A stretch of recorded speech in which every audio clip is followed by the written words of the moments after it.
Davines produce prodotti di bellezza per il settore professional. Magari non riuscite a, ovviamente, nemmeno immaginare com'era la Davines 20 anni fa, 30 anni fa. E quindi pensavamo che fosse una buona occasione, nel periodo che i miei genitori sono qui, a rispolverare un pochino gli anni dell'inizio, no? Farci venire in mente la Davines degli anni 80 e degli anni 90.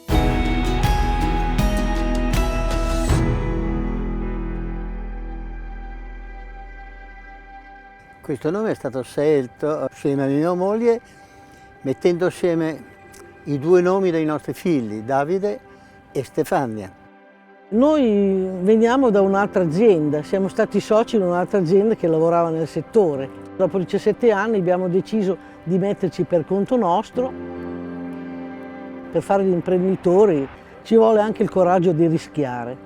La prima sede della Davines era in casa nostra. Abbiamo ottenuto una licenza a lavorare in casa, ma senza dipendenti.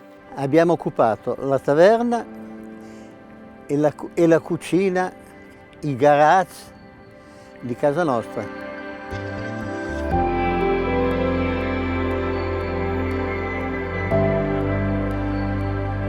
Inizialmente facevo tutto perché non potevamo assumere. Io facevo le vendite, andavo in tutta Italia, avevamo un successo di crescita annualmente e tanti clienti in più sempre. Allora è arrivato a casa Gianni un giorno e dice: ho comprato un capannone, senza dire niente a nessuno.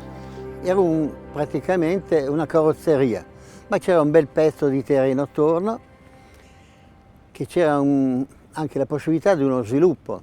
L'ha comprata e abbiamo cominciato lì.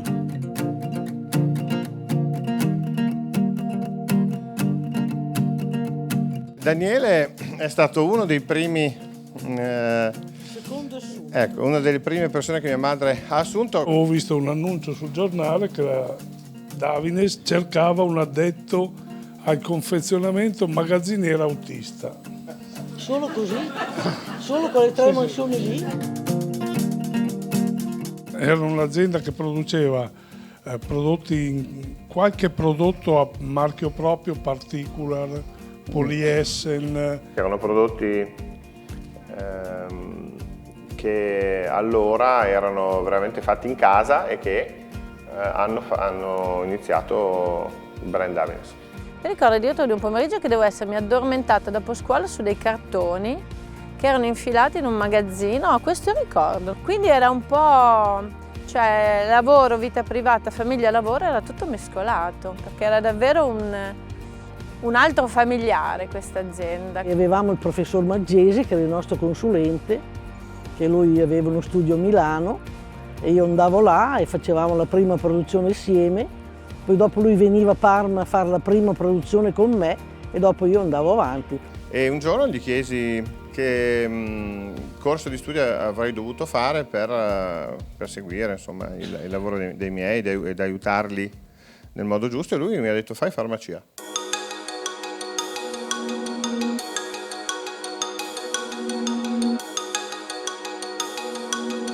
Non ho mai pensato di fare altro nella vita, perché io vedevo i miei genitori quanto lavoravano e quanto bisogno avevano di aiuto, e quindi ho seguito le orme in modo molto naturale.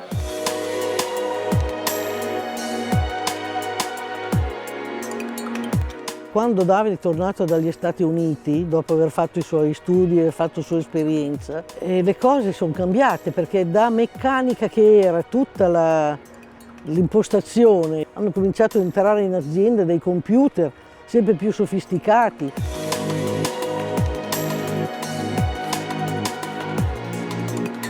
Quando sono entrato era un laboratorio che lavorava prettamente in Italia, e quindi quello che ho cercato di portare era sicuramente un taglio internazionale, una prospettiva di sviluppo internazionale sui prodotti, con la lingua giusta, con i concetti giusti. Quello che si respirava subito e che si respira ancora adesso è questa possibilità di dare il proprio, di metterci il proprio. Ho trovato un'azienda che ha permesso di fare uscire il proprio come fare le cose. Ovvio che poi dovevano essere fatte a regola, ma il come farle è sempre stata una grandissima libertà in questa azienda. Nella Davines non c'è quel distacco come ho visto tante aziende, no? Il padrone, il capofabbrica e l'operaio. Qui sono tutti amici. Qua tutti sanno che stanno costruendo una cattedrale ed è quello che li fa sentire partecipi.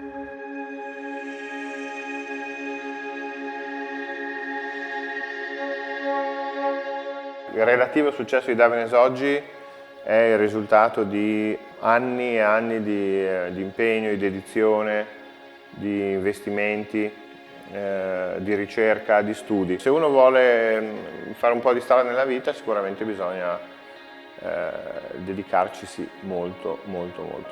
E poi c'era questo Davide Bollati che aveva questo sogno incredibile, non di fare un'azienda di prodotti, ma di fare la più bella azienda di prodotti che si potesse fare, e già allora aveva una visione che andava ben al di là del profitto o ben al di là del prodotto.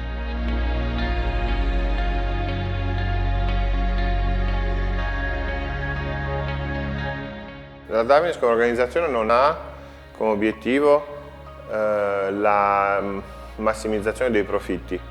Davines ha un obiettivo superiore all'obiettivo economico. Secondo me questa è una cosa magica, le persone a volte non capiscono certe scelte che facciamo perché le valutano dal punto di vista economico e si perdono la visione d'insieme. Stiamo da tempo parlando della felicità interna lorda, della felicità paese, della felicità azienda, ma dobbiamo partire dalla felicità dell'individuo, perché un'azienda è un organismo vivente. Grazie un po' a questi nuovi saperi, fisica quantistica, le neuroscienze, sappiamo quanto se ci trasformiamo tutti in persone felici, realizzati, centrati, coerenti, riusciamo a impattare anche sulla felicità dell'altro.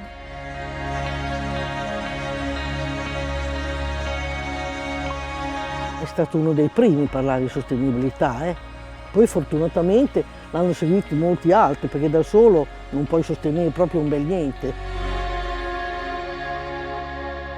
La sostenibilità è sicuramente stata, diciamo, l'attenzione all'ambiente, alla natura, qualcosa che ho sempre avuto proprio da piccolo. Mi ricordo anche con gli amici, mi chiamavano l'esercito della salvezza perché raccoglievo le carte per terra, cose del genere. E quindi è diventata da una sensibilità a una vera e propria disciplina, una vera e propria strategia aziendale, quindi un crescendo importante che non è ancora finito, perché bisogna sempre alzare l'asticella sulla sostenibilità.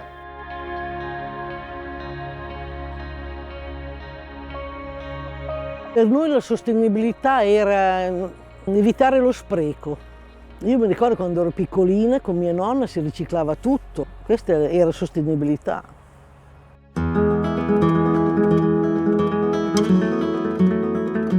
Non avremmo mai creduto che la Davines potesse arrivare così in alto.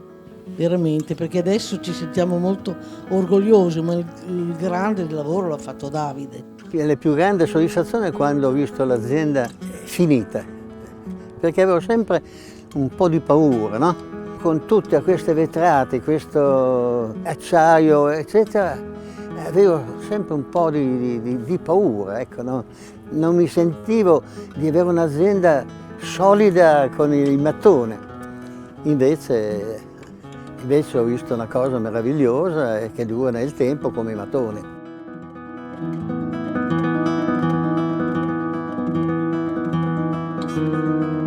Un futuro di crescita valoriale, di provare a trovare soluzioni per le sfide più importanti dello sviluppo sostenibile. Rappresentare un esempio di educazione, di ispirazione, di performance nell'ambito della sostenibilità nel beauty.